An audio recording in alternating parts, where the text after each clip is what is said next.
Neste quarto vídeo, vamos falar sobre o desenvolvimento e o curso do transtorno de pânico.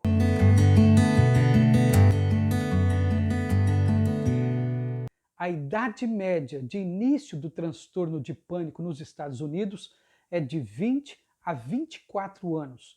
Um pequeno número de casos começa na infância e o início após os 45 anos é incomum, mas pode ocorrer. O curso habitual, se o transtorno não é tratado, é crônico, mas com oscilações. Alguns indivíduos podem ter surtos episódicos com anos de remissão entre eles, e outros podem ter sintomatologia grave contínua. Apenas uma minoria dos indivíduos tem remissão completa, sem recaída subsequente no espaço de poucos anos.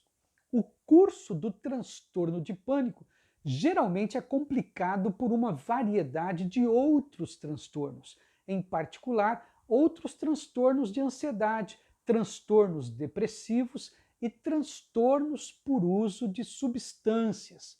Embora o transtorno de pânico seja muito raro na infância, a primeira ocorrência de períodos de medo, com frequência, remonta a esse período do desenvolvimento humano.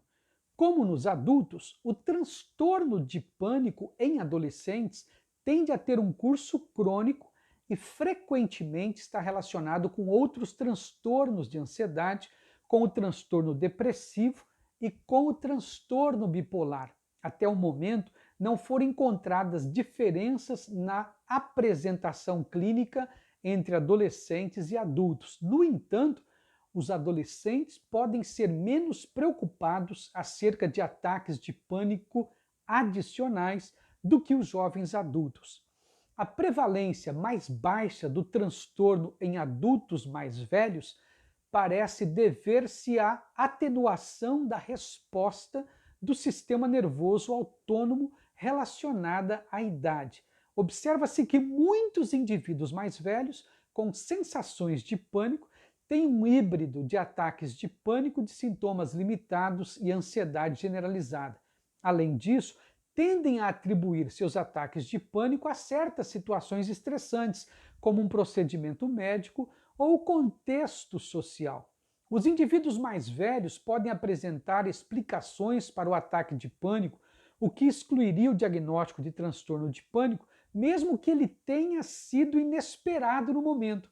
Isso pode resultar na subavaliação do ataque de pânico inesperado nesses indivíduos. Assim, é necessário o questionamento cuidadoso dos adultos mais velhos para avaliar se os ataques de pânico eram esperados antes de entrarem na situação, de forma que os ataques inesperados e o diagnóstico de transtorno de pânico não sejam negligenciados. Embora a baixa taxa de transtorno de pânico em crianças possa estar relacionada a dificuldades no relato dos sintomas, isso parece improvável, já que as crianças são capazes de relatar medo intenso ou pânico em relação à separação ou a objetos ou situações fóbicas. Os adolescentes podem ser menos dispostos do que os adultos a discutir abertamente os ataques de pânico. Portanto, os clínicos devem estar cientes de que ataques de pânico inesperados ocorrem em adolescentes, assim como em adultos, e devem estar atentos a essa possibilidade quando encontrarem adolescentes que apresentam episódios de medo ou sofrimento intenso. Neste quarto vídeo sobre o transtorno de pânico, vimos que, primeiro, nos Estados Unidos, a idade média de início do transtorno de pânico é de 20 a 24 anos. 2. Um pequeno número de casos começa na infância e o início após os 45 anos é incomum, mas pode ocorrer. 3. Se o transtorno não é tratado, seu curso é geralmente crônico, mas com oscilações. 4. Apenas uma minoria dos portadores do transtorno de pânico tem remissão completa sem recaída subsequente no espaço de poucos anos. 5.